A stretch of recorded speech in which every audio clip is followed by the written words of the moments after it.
નમસ્કાર દર્શક મિત્રો, હું દક્ષા પ્રજાપતિ એમડીપી ગુજરાતી ન્યૂઝ ચેનલમાં આપનું હાર્દિક સ્વાગત કરું છું. તો સૌપ્રથમ નજર કરીએ આજના મુખ્ય સમાચાર પર. ગુજરાત સરકાર દ્વારા આયોજિત ને ગુજરાત રાજ્યપાલ શ્રી આચાર્ય દેવવ્રતજી અધ્યક્ષને બનાસકાંઠાના મોરિયા સ્થિત બનાસ મેડિકલ કોલેજ ખાતે પ્રાકૃતિક કૃષિ પરિસંધાન યોજાયો હતો.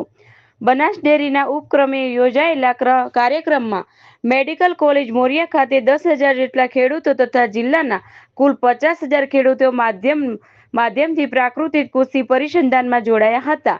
આ પ્રાકૃતિક કૃષિ પરિસંધાનમાં વિધાનસભાના અધ્યક્ષ શ્રી શંકરભાઈ ચૌધરી, ધારાસભ્ય શ્રી અનિકેતભાઈ ઠાકર, શ્રી સ્વરૂપજી ઠાકોર, શ્રી કાંતિભાઈ ખરાડી, પૂર્વ સાંસદ પર્વતભાઈ પટેલ, બનાસ ડેરીના vice chairman Shri Bhavabhai Rabari, Banas medical કોલેજના પ્રમુખ શ્રી પી.જે. ચૌધરી, બનાસ ડેરીનું નિયામક મંડળ સહિત વિવિધ અધિકારીઓ અને બહોળી સંખ્યામાં ખેડૂતો ઉપસ્થિત રહ્યા હતા. વધુ સમાચાર માટે નિહાળતા રહો એમડીપી ગુજરાતી ન્યૂઝ ચેનલ.